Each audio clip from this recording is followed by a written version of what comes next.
Yeah,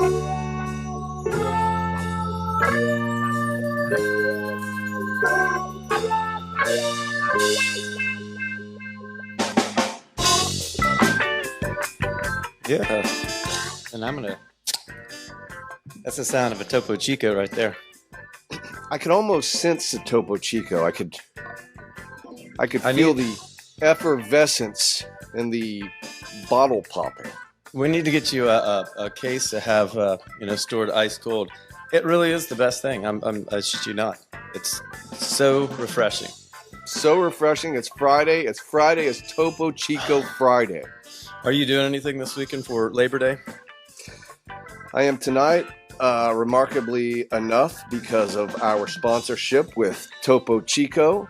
I am going to eat Mexican with my daughter Fiona before she is distributed to college at Savannah.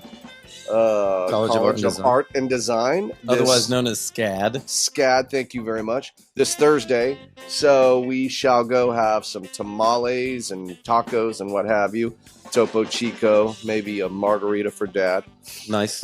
Then, really nothing, I like to have a certain amount of not do anything time, whatever that means. It never truly comes, to fruition. And you?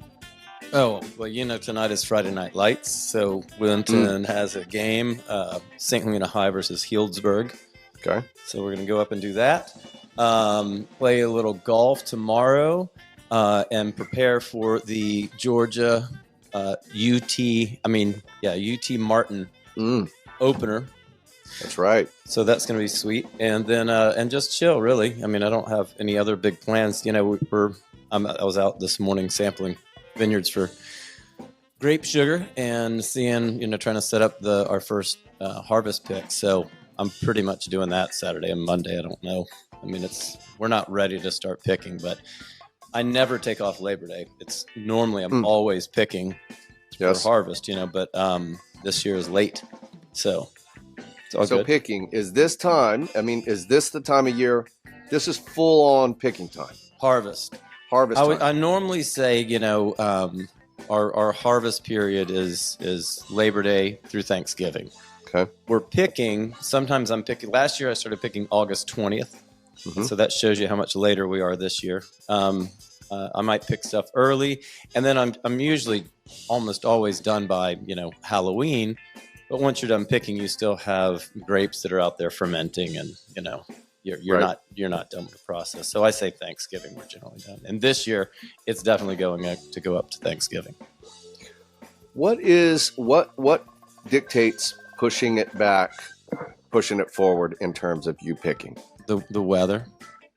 So it was just, it was a wetter winter, a cool, wetter spring. So things started off a little slow. And that just means, from the bud break, the new growth coming out. And then after that, you have, flowering of the grape clusters, and you have fruit set, and then blah, blah, blah. There's all these processes along the way. And if it starts late, it's going to be later when you pick it. It's as simple as that. It follows a pattern. So if you have bud break super early and, the end of March and things got rolling and you had flowering early, then you're going to harvest really early. But if you have late bud break and the process starts a little bit later because it's cold, it's pretty much just temperature driven, then you harvest later.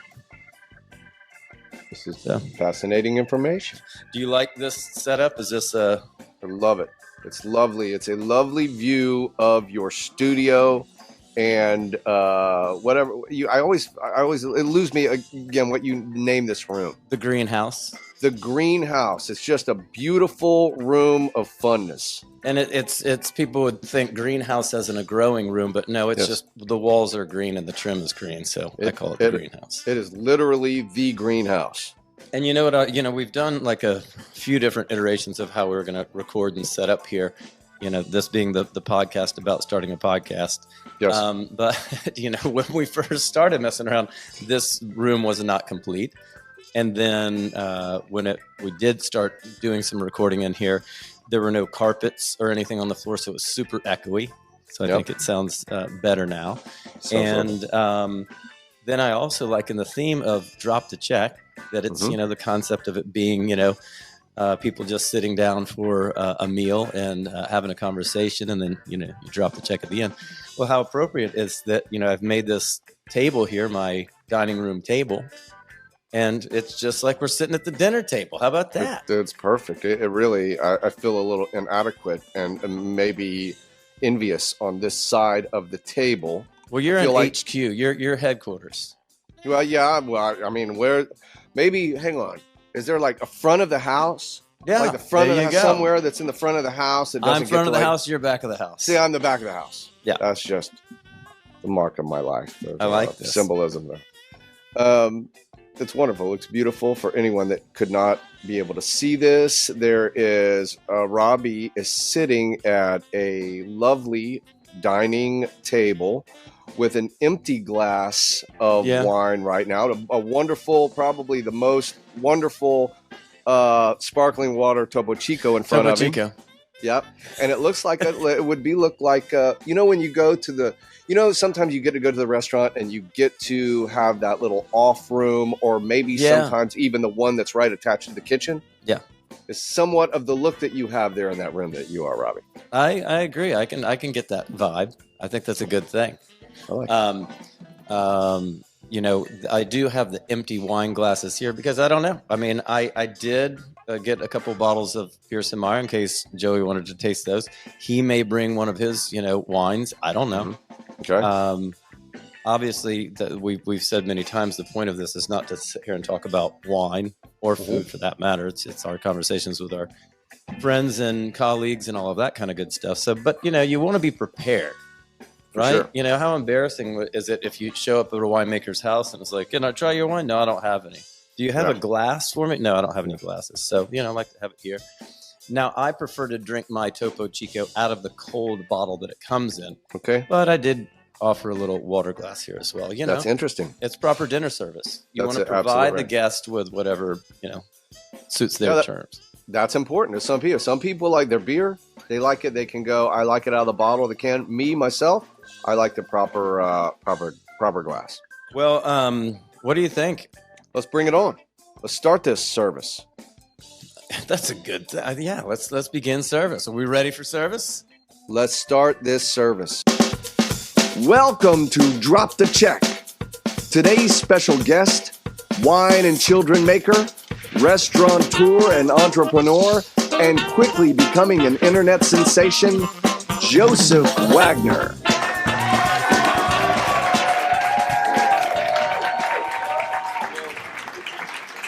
Do you need anything? I think I'm all set. I brought this just in case. Yeah, and I have a Pearson Meyer Shard here, some Pearson Meyer Pinot, whatever. We don't have any rules here. Okay.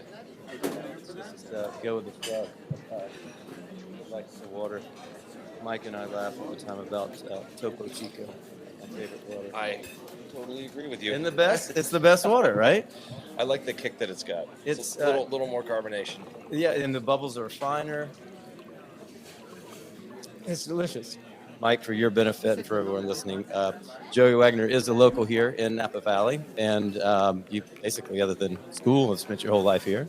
Yep. And does a lot of very, very cool projects that a lot of people are familiar with, and that's the deal. But thanks for showing up and being here. Is that your phone beeping or mine?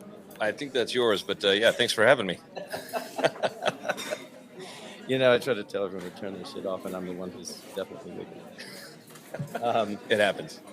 But anyway, you were coming down. I'm guessing you were having a meeting at your restaurant down the street. Yep, we're actually converting that restaurant over to a tasting room. Oh, so, cool. Our tasting room is next door. Yep. Currently, Quilt & Co. is what we call it. Yeah.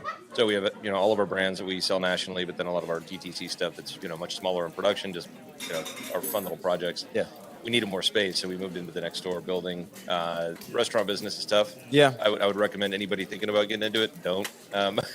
Well, and it's funny because I was thinking about, I figured that's what you're coming from down the street. Mike, for your knowledge, there's a restaurant called Eval that's right down the street on Main Street. You and I may have gone there. I can't even remember. But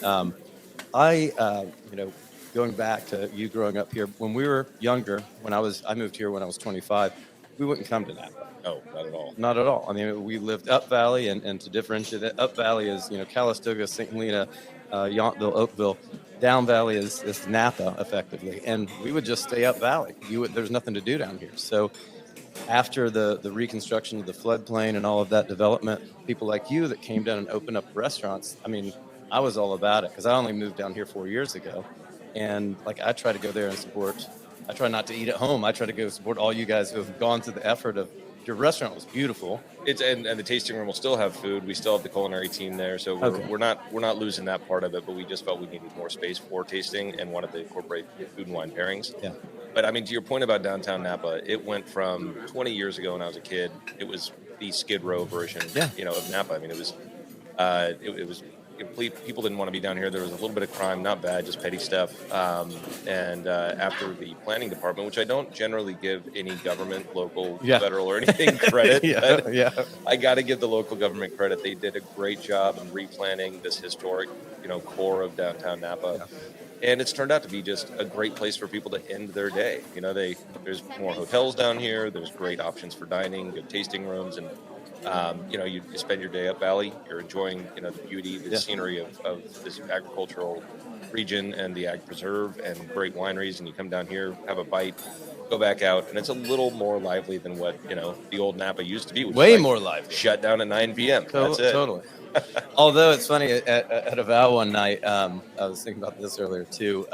We'll go in there, end of evening, even if we haven't, we're not eating dinner, just for cocktails. Because it's a very stylish place. I mean, it looks, really cool. I bring people from out of town. They're like trying to say, "Hey, Napa's happening." And they're like, "Oh, this place is rad. It looks like someplace in, Manhattan or something like that." But so I'm in there one evening, and it's just starting to close down. And there's this girl sitting at the bar, a group of girls, and she comes over and she's like, "Y'all look like y'all are from around here. Where do we go like right now?" And I was like, well, I can tell you. I was like, "We are from here, but where are you from?" And she was like, "Oh, I'm from Georgia," which, I'm from Georgia too, whatever. And I was like, "Oh, that's great." And she's like, I was like, "Where do you live?"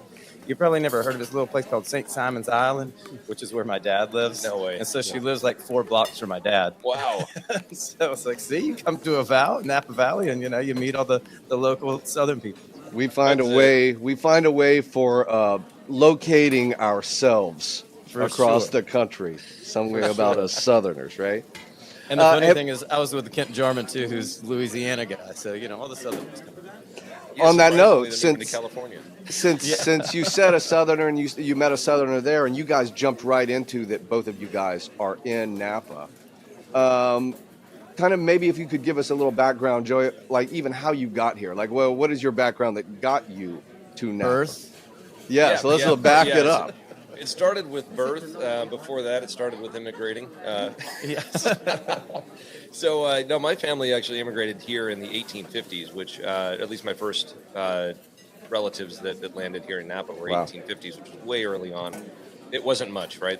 Napa was a small community, a lot of homesteaders, a little bit of agriculture, and slowly people started planting grapes and that sort of thing. And my family came out of Alsace, which is part of southern France now, but I believe at the time it was actually it was German territory. That's always been one of those fought over areas of Europe. So they made it out here. They started making wine. They got shut down by Prohibition, which is that black stain of our drinking culture. It sure would have been nice if that never happened. We'd have so much more history, and where we come in the wine business in general. Imagine how far along we'd be now.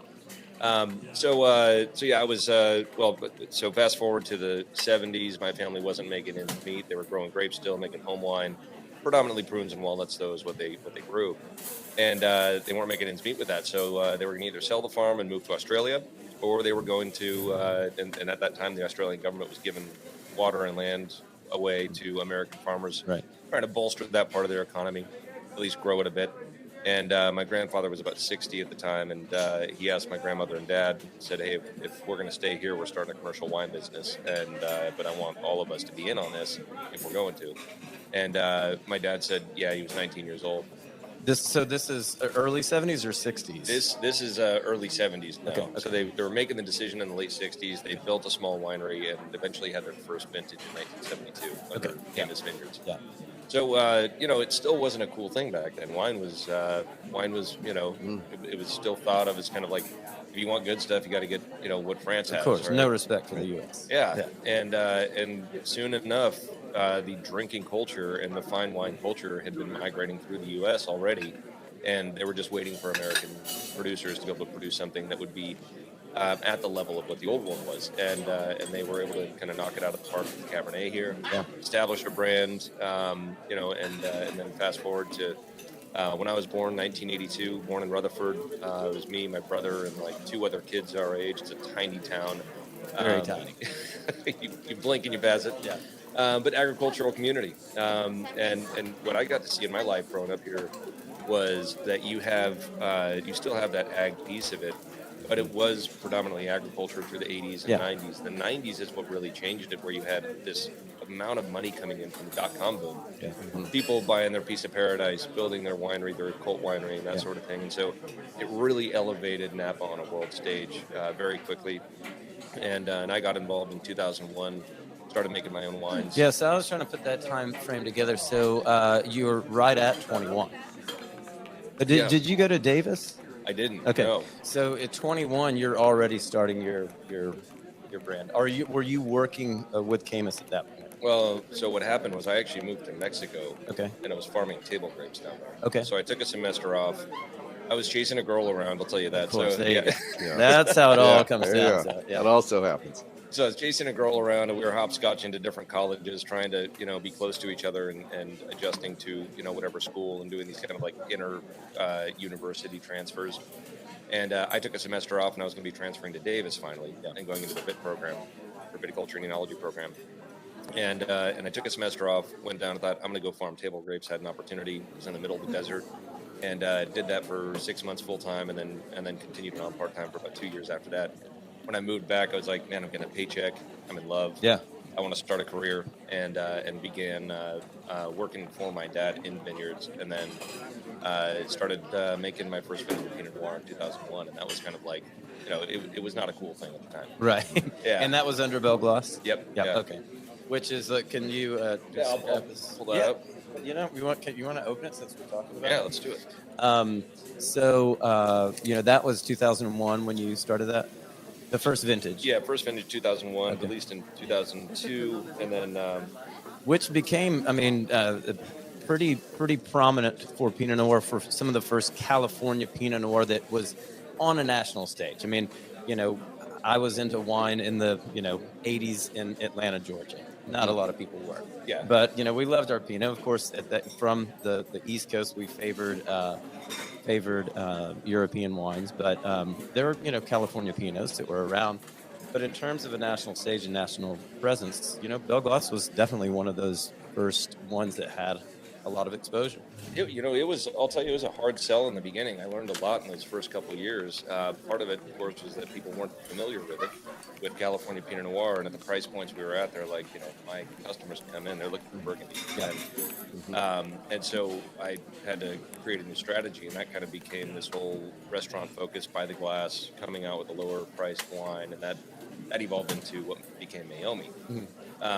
But during that period of time, those first couple years, it was out there and just trying to get it out. And we weren't selling a lot of wine, but I knew that every time I tasted a consumer on it, and there were, I'll tell you, it's like a dozen producers at the time, and we'd have a few small, really passionate Pinot events, and you'd have 50 to 100 consumers come. Yeah, we thoued it was awesome. Yeah, Sideways hit a couple years in, right? And those events went from a dozen producers and 100 up to 100 consumers to 500 producers and thousands of consumers, and you're like, holy shit! How do I keep the attention when they leave this place if they like the wines? And this crazy red wax dip, in hindsight, it wasn't intentional. It was really to differentiate between a lower price tier product we had versus this, and it really gave visual recognition.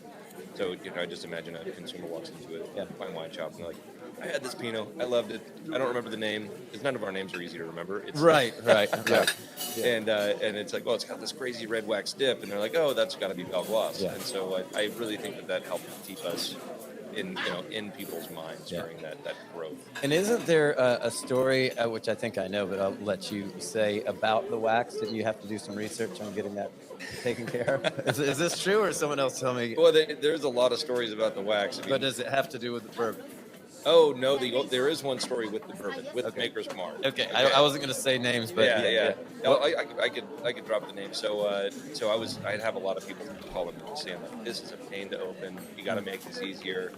And it was. Because were you doing it originally all by hand? Did it all by hand, and we didn't have a pull tab. So, you'd have a wine dinner, and you got servers that are just using a cleaver to try to knock the top off. And so we reformulated the wax, and I saw that Maker's Mark had a pull tab. It was a reinforced piece of tape. Right. It wrapped around, and so I called up, and big company. I thought, I'll be lucky if I talk to anybody. So I call them up and just say, I'd like to talk to the production manager. Just got a question about, the wax and the pull tab. She patches me through, and I get this really nice Southern guy. Yeah, of course. See, yes, again, it all goes back to the South. And so we're just BSing about stuff, and I'm telling him what we're doing, and I said, I really like the pull tab that you got, and would love to get the vendor, so I can get those like die cut, whatever else. And we started talking about the wax, and so I told him about the reformulation of the wax to make it easier to rip through. So from what I understand from our vendor for the wax is that Maker's Mark switched over to this wax supplier, then I got the contact. Really? That's funny. And so whoever was doing their wax beforehand probably has a target on my back. Of course. So that's not the story that I had heard, so that's even better. And so also, just to be clear, and sorry if this is like boring you to tears, Mike, but this is interesting to me because production, Mike's done a lot of film production and all of that, so he can appreciate the half of the work that we do is not even in the farming, it's putting it into the damn bottle, right? So is all this wax done by a human's hand, or do you have, is it mechanical? We're 60% mechanical right now, 40% by hand. Okay. We're actually having a new machine built, and it's amazing. I'll talk about automation in general, and I'm sure we'll get into all this crazy stuff. Since you just going back, since you're still a young man, but you talk about from 2000 until now, how much technology has changed. Oh my God, it's crazy! It and is. From 1970 to 2000 was a sea change. Yeah, I mean, even if you're looking at building anything right now, if you're building a winery, the amount of technology you can put in for efficiency, oh my God, it's just like, but it's almost like every 5 years you can re-up that because it goes so damn fast.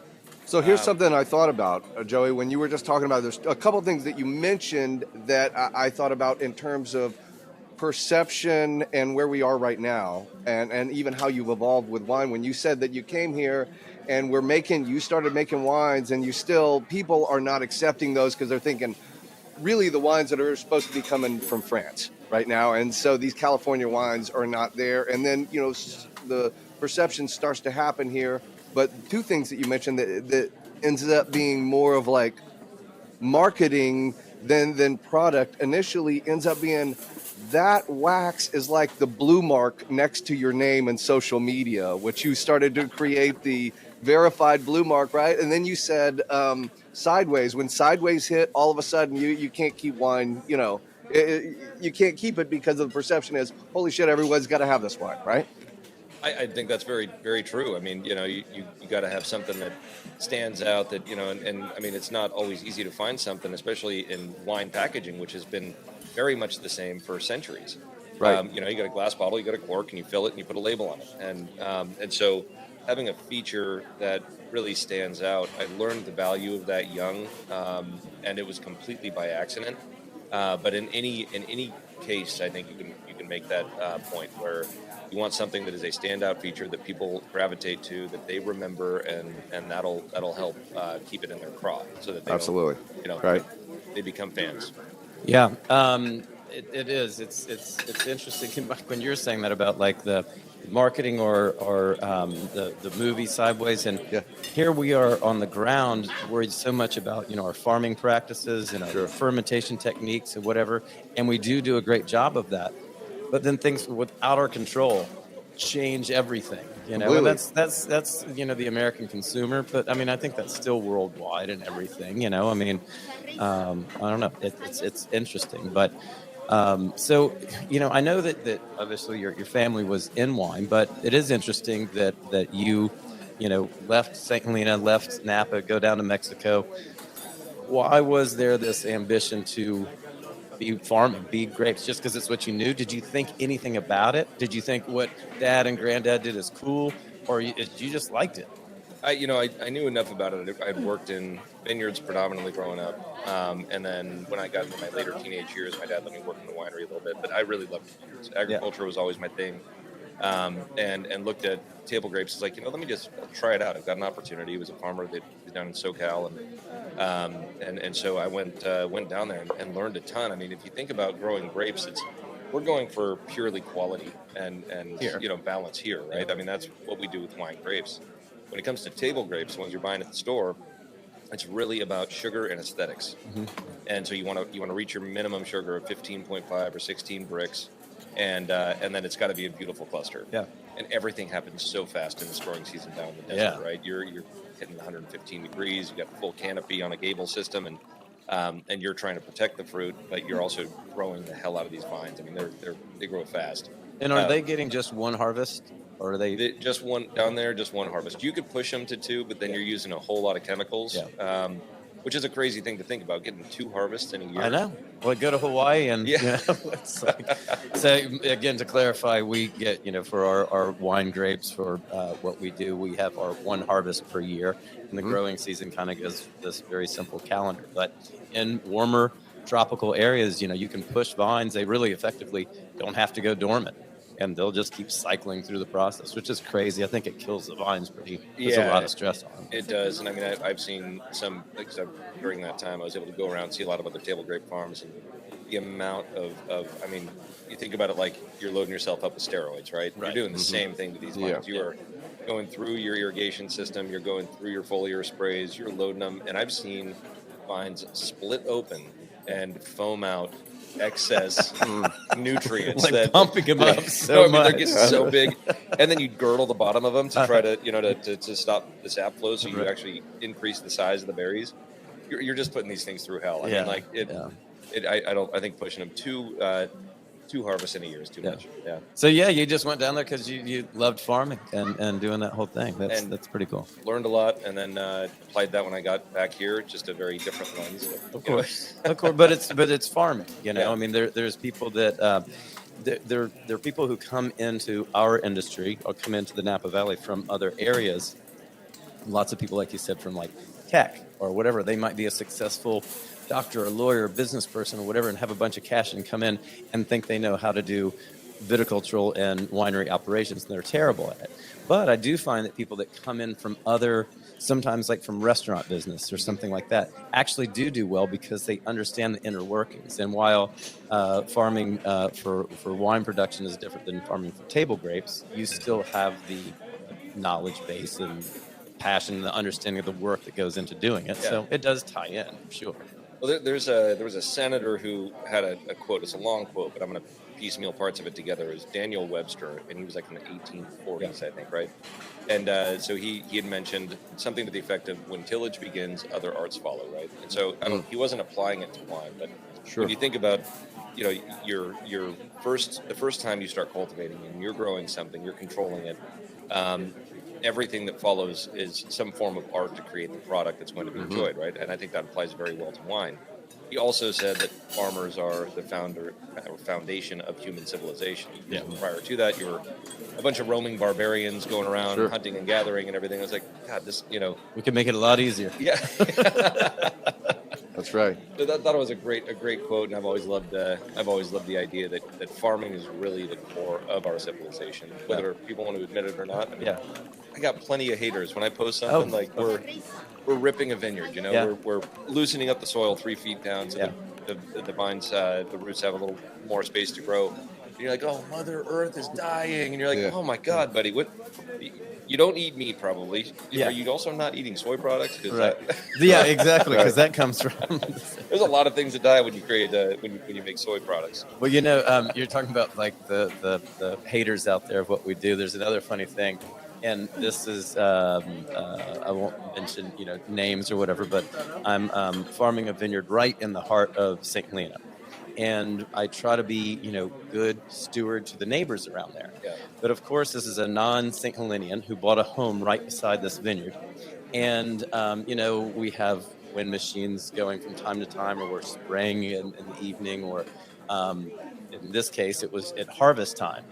And we had water trucks coming in, and we had, harvesting equipment coming in at, 3 o'clock in the morning or whatever the case may be.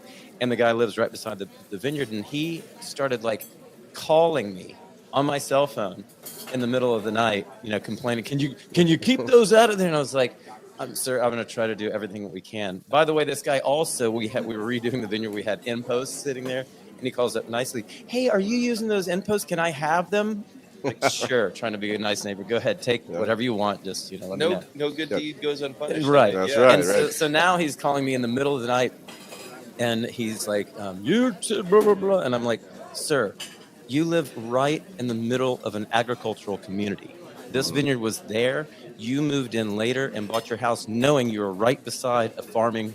We have all full rights to farm this property. And he goes, you're not in agriculture. You just make booze.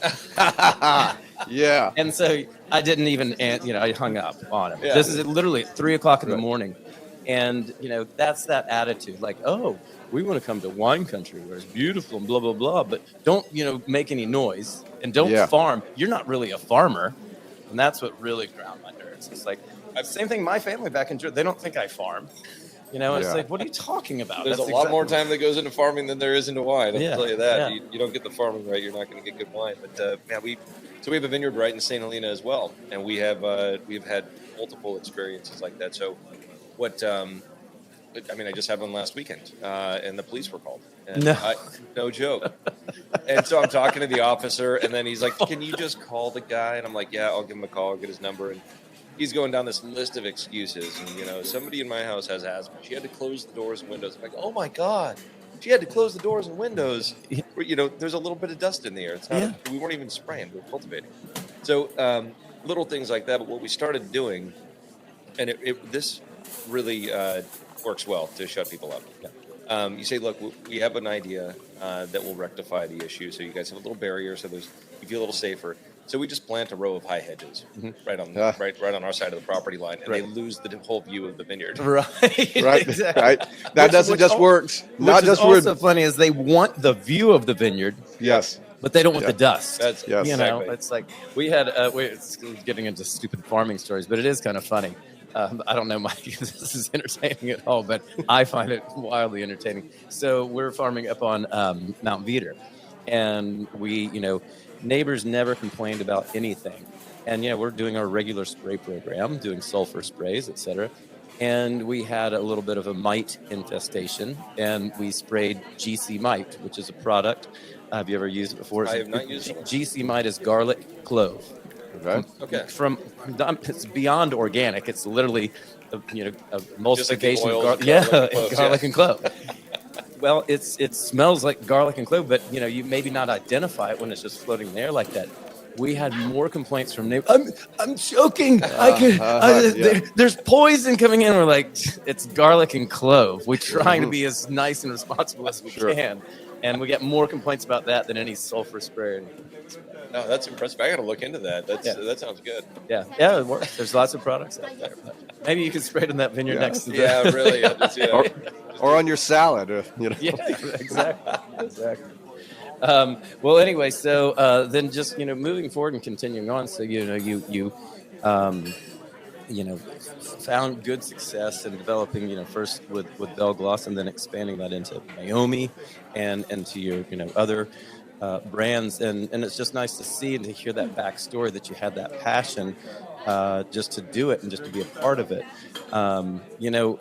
It's funny that I moved here when I was 25 years old, and I always tell the story. So you would have only been 15 at the time. I'm 10 years older than you, and so when I was at 25, I hardly knew any locals.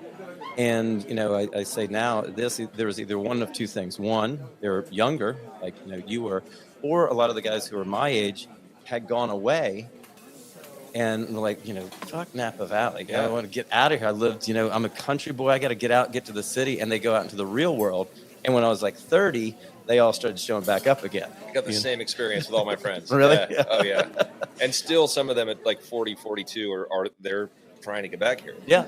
Well, I mean, that's it's an experience that I didn't have because I am an outsider, but now I've got to observe it more so through our kids. We have kids the same age and that are buddies, and I think I'm curious to hear your this is a long-winded question. I'm curious to hear your perception, but I had always heard those stories that people were like, "We live in Podunkville. I want out of here." My kids have really enjoyed being here, and they really, really genuinely appreciate growing up in the Valley. Now, Will's moving to Seattle, and he's interested in law and finance and whatever, that type of thing. Well, maybe he can use that in the wine world, but right now he wants to go off and see the world. I completely get it, but in general they have a very positive view of growing up here. What was I mean, I know you like the farming part, but did you feel like you were a country boy? Yeah, it was. I mean, I definitely felt like I wanted to get out of here. I was in my mid-teens, late teens, and that's exactly it. You move out and you realize real quickly how nice it is here. Right. That the people are great, the culture is great, it's beautiful, and I've got a couple kids that have kind of gone through that or are going through it currently. But they all have an appreciation for it. So I saw it very quickly that I wanted to get back as quick as I could and get into the industry. And what I'll say about the wine industry, I mean, everybody should follow what they love, right? Yeah. And you should experiment in your, late teens, early 20s to find out what you actually love rather than, that's your time. You can make mistakes. You can challenge whatever it is that you thought you were going to do and get totally out of the box without any real recourse. So when I got out of wine, I realized, or out of grapes and whatever, those were like my summer jobs, right? So it wasn't a career yet. But I realized that there are so many facets to the industry. And so for my kids, it's like, I got Wes, who is wanting to go to school for engineering and finance. Right. Like, great. He's, way smarter than I ever was.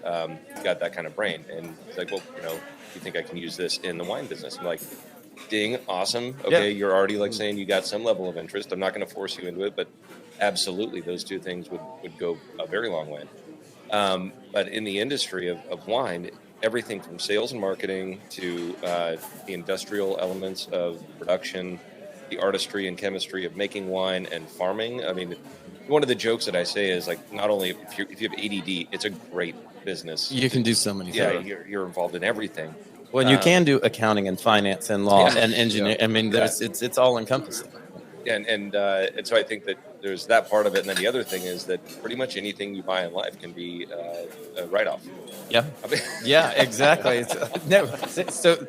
This right? Yeah. That soundboard there, that's going under the business. Whatever, everything that we're doing here. So it's true. That is nice. It's a good lifestyle to have. And what's funny, like from my perspective, I moved here strictly to make wine. That's what I wanted to do. It wasn't because it was beautiful. It wasn't because I didn't have kids, so it wasn't because it was a great place to raise a family. It wasn't because of X, Y, and Z. It was just that. And then what fucking luck that I show up and go, oh, it is all these things. And now in addition to getting to do what I want to do, which was making wine and growing grapes, I get to live in a great place and be around great people. So pretty lucky. I got to ask, at 25, you wanted to get into wine. How did you, what was, I want to know that story. How was the journey to get here? Yeah. Well, and this has been told, and Mike's smiling over there, I think. No, I like it. You've heard this story a million times. No, it's fine, though. It's a great question, Joey, because there are iterations of that from the inputs that you have already said from somebody that has lived here, that your family came up through here. And as Robbie just said, how he has kind of evolved from being here. For you to tell your story there, Mr. Meyer. Go ahead. Go right ahead. So, my dad was an aerospace engineer, nothing about wine. He liked to have a beer, and when he was cooking, he had a glass of cream sherry. Oh. We would often have bottles of Manischewitz in the house. All right. And it really was, as a kid, I was just kind of industrious. I like to do things. I had my lawn mowing business and blah, blah, blah, just, like to earn a few bucks. And I just dug restaurants, just not for any particular reason, because I like to go out with my family and be in a restaurant. It was cool. So it's like, I'll go get a job in a restaurant. And that was like super cool. I loved working in restaurants and all the energy and the production and the scene. It was just, I loved it. And they paid you. It's like, great, And so then I was working at this restaurant in Atlanta, actually out in the suburbs of Marietta, and it was a cool restaurant. And they actually had an extensive wine list. It was a private home that was purchased with a wine cellar intact. So they incorporated that into the restaurant wine list and had an extensive wine list. So it was just around. And as a kid, 14, 15, I was like, oh, that's pretty cool. I had these two mentors who were big food and wine people. They taught me all about stuff, and I'm cutting this way short because it's been told too many times, but I became the wine steward at that restaurant when I was a senior in high school, when I was 18. Wow. And then I went to University of Georgia as a science nerd, biology, chemistry, which fits great into viticulture and enology. And so when I was at Georgia, I decided to look into UC Davis, moved out to Davis, blah, blah, blah. Okay. So it comes from like 12, 13, 14 years old. Yeah. And it's really, I've had other jobs doing this, that, and the other, but if you're talking from, food and beverage industry, it's all I've done my entire life. Yeah. But it just started in Atlanta rather than St. Helena. Yeah, man. I can imagine getting into an industry that's probably mostly foreign, right? The production of wine, and then learning a bit about it. Going to Davis, I bet was a great experience to really, get closer to it and probably do some tours of places. Oh, but see, also as a kid, I came out to California all the time. So I had actually been to Napa Valley as a kid, with touring around with the family or whatever. But I actually think it's funny, the historical thing you're talking about, like, the introduction of Caymus wines in 1972 or whatever. So this is like 1985, 86, 87 in Marietta, Georgia. And all I know is the wines that I'm serving.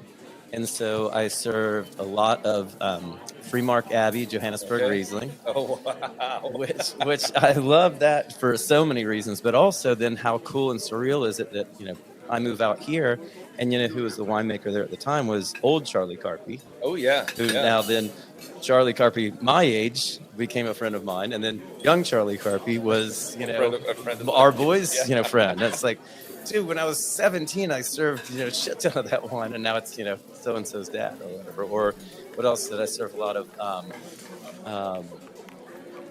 Jordan Cabernet. There's a lot of Jordan. Even back then? Yeah. Okay. Yeah. Anyway, that's how I got here. So it's an great. interesting story, and it is cool to be here, and it's funny, just knowing all these people, like I knew Caymus before, I came out here or whatever the case may be. And that's actually making me think of one thing I keep saying, because I've known you as Joey. Oh, yeah. But you go by Joe. I go by Does it Joe, offend you when Joey, people call you Joseph? Joey? No, it doesn't. Anybody that's known me since I was a teenager, I think is what it is. And that's carried over because, my mom, my grandparents, my dad, they also, well, it's funny, my dad calls me John because he wanted me to be named John. That's funny. So I'm Joseph John. Okay. And then, but, generally in the industry, I go by Joe, just easy. Yeah. And, but your dad is Joe. Dad's Charles. Oh, yeah. Yeah. And then, so you got like this, there's a whole plethora of like, I've gone by different names forever. You just yell at me. I'll be like, yeah, I assume you're talking to me. Exactly. I know. The other one is, I always say, Jimmy Rigucci. Oh, yeah. But do you call him Jim or Jimmy? I call him Jim. I've always called him, so he's my uncle. He's your uncle? I never knew that. See, I'm learning new shit all the time. I never knew that. So it's your mom's brother? My mom's brother-in-law. Okay. Now former brother-in-law, but I grew up with him. Right. My aunt got a divorce, but he's always been very close, and he used to bring me around. It was a blast because he was just a total redneck, like a hick, right, growing up. And they were really young. I think he was like 19 when they got married. Wow. And they were together for 15 years or more, I guess. And so they brought me under their wing because I was kind of, my mom was working, my dad was working, and so I'd go and hang out with him and all of his buddies. And they all had their lifted trucks with the KC lights and the roll bars, and they're drinking Coors and the bed of their pickup out in the vineyard. Wait a minute! Whoa! We talking about California? We're talking about Georgia again. See, now. that's the thing. Like that's the whole thing. It's like people out here like make fun of Georgia. And like, are you? This is more redneck than Georgia. Isn't it so funny? It's like we go back to some kind of branding whether branding positive or negative, whether you dip in the bottle in wax, or you find out that you're from Georgia, or the slight variation of an accent, right? Says that, but a hick, a redneck is a whatever. And by the way, I'm throwing no shade to folks that you were mingling with, Joe, or because that's my family. That's probably somewhere in Robbie's family and all of our family trees. We have those same people with the lifted truck and KC lights. Exactly. Yeah, I mean that's kind of how I identify. Honestly, I had to get a little more polished to be able to sell wine to certain people. For but sure. Right. Exactly. But so they drug me around everywhere. From 5 to 10 years old, they called me Tank because I was just this short kid that would do whatever they wanted that was entertaining, and they'd all be drunk and telling me to do some sort of like sideshow. Right, exactly. My God, there's a marketing opportunity right there. We think somewhere in your next future there, Joe, with Tank's wines. Would you pass me that opener? I gotta get another Topo Chico. All right. Is it hot? I'm feeling good. Are you sponsored by Topo Chico? No, we're going to be. No, I'm not kidding you. So the Mike is, I'm one who brought this up. Would you like another one? Sure. Yeah, I'll do another one. So good when it hits your lips. Exactly. So it's no joke. This really is like my favorite thing, and we are yet to publish. We have several of our conversations, in the can or whatever, but. We have no sponsorship or advertising. Yeah. That'll come as we're doing our development. But I was like, Topo Chico is going to sponsor this. It's like I love it too much for them. It's like I'm an Atlanta boy, so Coca-Cola is an obvious one. But they will. I mean, if only they were going to force their hands because simply we talk about them every single week. Or for them just to say, for crying out loud, all right already. Topo Chico sponsors us. You should do a collaboration, like do like a Pearson Meyer in like Chardonnay infused Topo Chico. There you go. Oh, I like there we go. All right, well played. I like it. I mean, we're not seeing enough wine seltzers out there, right? Like, they're moving into the vodka seltzers from the malt-based stuff, and I still don't understand why. White Claw. But actually, we should talk about this for a second. Yeah. The seltzer category blew up. It's gone insane, and you're not doing anything in that category. A little tiny thing. Let's see. All right. But continue. But okay. So what I think is going to happen here is that the seltzer drinker, which I've consumed plenty of them, from High Noons to White Claws, Trulies, whatever. But I think that they're going to migrate into wine at some point, and that's I think where we're starting to see that migration occur, where people are moving into rosé is a very healthy category. It's pretty damn mature now, but it's light, bright, fun. It's kind of like the wine version of seltzer. Same thing with Sauv Blanc. Sauv Blanc is one of the only categories in the wine industry that's really growing at a really good clip right now. Yeah. So I'm thinking that's everybody had their own entry point to wine, right? White Zinfandel was a big thing. Boone's Farm or Bartles and James. Boone's Farm. Yeah. Orange Jubilee, MD 2020 Orange Jubilee, Mad Dog in a Bottle. Yeah. So, and I'm with you 100% on that. Also, I'll have a White Claw or whatever, but over there in the corner, I've got barrel samples of Chardonnay. So, Mike, we pull samples to do analysis or to taste or whatever we might do. And some people pour them back in the barrel. I just never like to do that. So, I've got, wine sitting around. Those are bottles that were sampled a week ago. They're, half full. And I'll just take a big tumbler. Talk about being Southern redneck. I'll take, if I'm farming or cooking out here, whatever, I'm farming. If I'm mowing the grass or cooking, take a big tumbler, fill it full of ice, about a halfway of Chardonnay, and a Topo Chico sparkling on top. And it's delicious. That's my cocktail. I don't drink a lot of, bourbon and vodka and things like that, so that's my cocktail. I know it's not, my Pearson Meyer Chardonnay. It's whatever it is. It's refreshing. It's a barrel sample. It's refreshing. Delicious. It's funny you say that because my dad started doing that like 10 years ago. And he was telling me, he's like, he would take, my brother makes wine too. He makes Marseillais Chardonnay. Yep. And so he would take Marseillais, do a half and half with Pellegrino at the time is what he was using. But he's like, this is the best thing since, sliced bread. And like, not sparkling water or white wine. Like it's a guilt-free wine cooler. Totally. Totally. And that is what I grew up on. Bartles and James, that was a big one at the time. I did exactly the same. There was a point in time that maybe because throughout my college career of drinking those adjunct lagers, that copious amounts of cheap beer, right? That I created some type of an aversion, like almost like an allergy to drinking like the shittiest of beers. Like I drink a Yeah. sip of who knows what it was because of all the Milwaukee's Best Light. I could drink a Budweiser at that point in time and it would make me feel sick. And I was like, well, shit, I can't go to a baseball game. I can't do anything. I can't, hang out at the pool. So I would start buying like the $2 chuck to, or cheap wines where I could then add my Mixer. what you just said, Your mixer, my I would call them wine spritzers, right? Of adding whatever my bubbly was to it. And so I thought, well, this is all you can do. And again, why I would say I would buy a cheaper wine because I felt like some bit of a sacrilege, right, to using a nicer wine. But Joe, you brought up a good point too, that like business models are moving of putting these together. And, like craft beer industry has been kind of doing this for a while, having collaborations where they do these weird combo. Well, I say weird. Is anything weird anymore? Combos of, coffee and this and or infusing wine or whatever. Yeah. Is there some kind of like, since you guys are in like a somewhat of a wine mecca of the United States, to be like pushback or whatever it is, purist, that you go, you know what?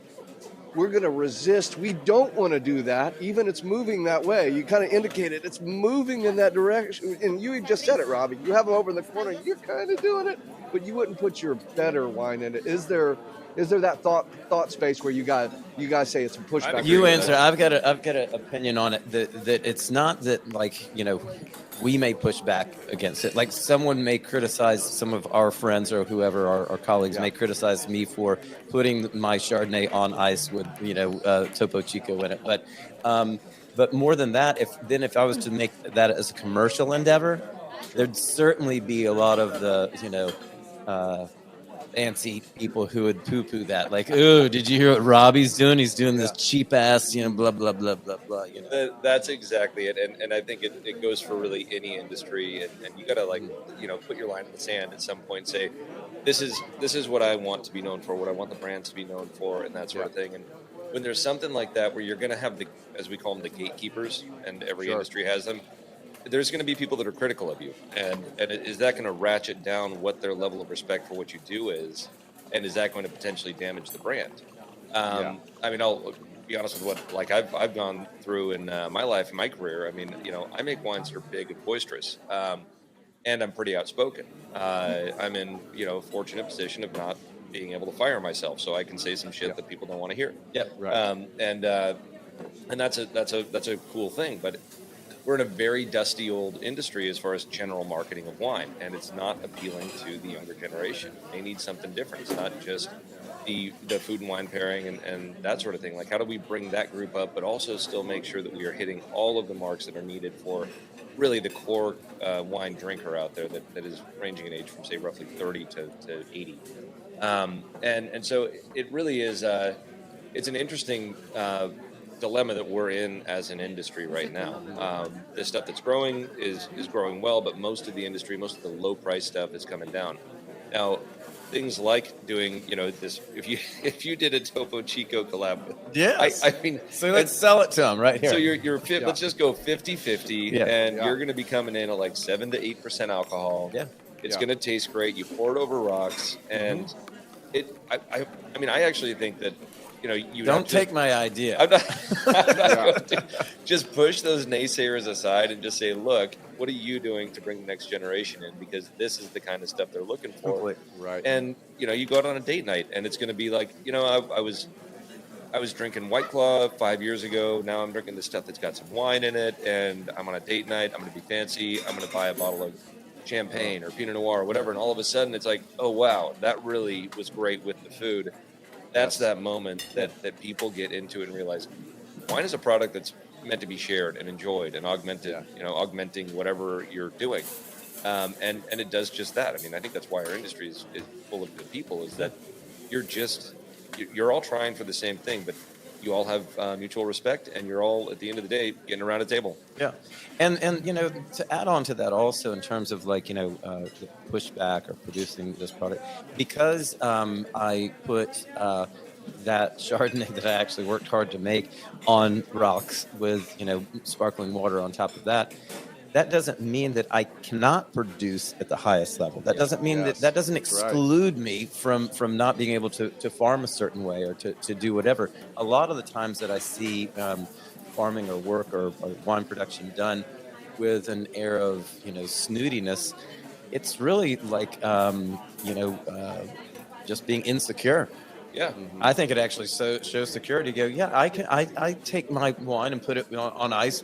I can do that, and I can do the other as well. It's right. Yeah, and I mean, you see that everywhere, right? It's in fashion designers and all that.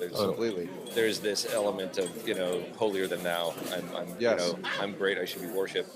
And that's not what the wine industry needs. I mean, you go back to the greats of like Robert Mondavi, and they broke down the barriers of it being an elitist product. Yeah. And now, honestly, I feel that parts of Napa are kind of building that wall back up. Oh, for sure. And it's like, we did all this work. Napa did really the majority of the work. And then you had some big guys that were, doing some on the low end too. But breaking fine wine down so that people were like, no, that's not for a fancy pants, president of a company. This is like, you can enjoy this on a Tuesday night with just you and your wife. Sure. So building those walls back up has been a little frustrating to see, but I think we still got a lot of people in the industry that believe that foundation is still there, and you just got to keep on running with it and make it non-pretentious. Yeah, I agree. And was that your point? I kind of interrupted you. You were talking about the hard seltzers and all those things. Were you saying that you support that because it brings and invites people into our industry? Well, I think that there's going to be a swap out at some point. And what do you swap out to? Well, obviously, there's a lot of swapping out to hard liquor, right? So right. Vodka's not doing well, gin's okay, and then you look at brown spirits, they're still on the rise. And so people are moving out to more spirit-forward cocktails, I think, more so than they are moving out to wine. But if you're looking at the trends in wine and what it's selling, I would have to say that they are the products, they're the grape and wine products that are closest and most similar to a seltzer. Mm-hmm. And so if that's their entry point, going from a White Claw to a Sauv Blanc, and then from a Sauv Blanc to a Chardonnay to Pinot to Cab. Everybody has their different journey and how they get into it, but we got to make sure that we're facilitating that journey. Yeah, and keep all doors open. Yeah, and doors open for the Pearson Meyer Topo Chico collab. There it is. There's your gatekeeper. I hope to God you get that done. Hey friends, thanks for joining us for part 1 of our conversation with Joseph Wagner. Be sure to tune into part 2 where we compare wines to cars, where Joe explains what it's like to be a real-life Brady Bunch, and how he's become a TikTok sensation. As always, Drop the Check is brought to you by Pearson Meyer Wines. Pearson Meyer, a very, very good wine. You can even mix it with Topo Chico if you want to. See you next time.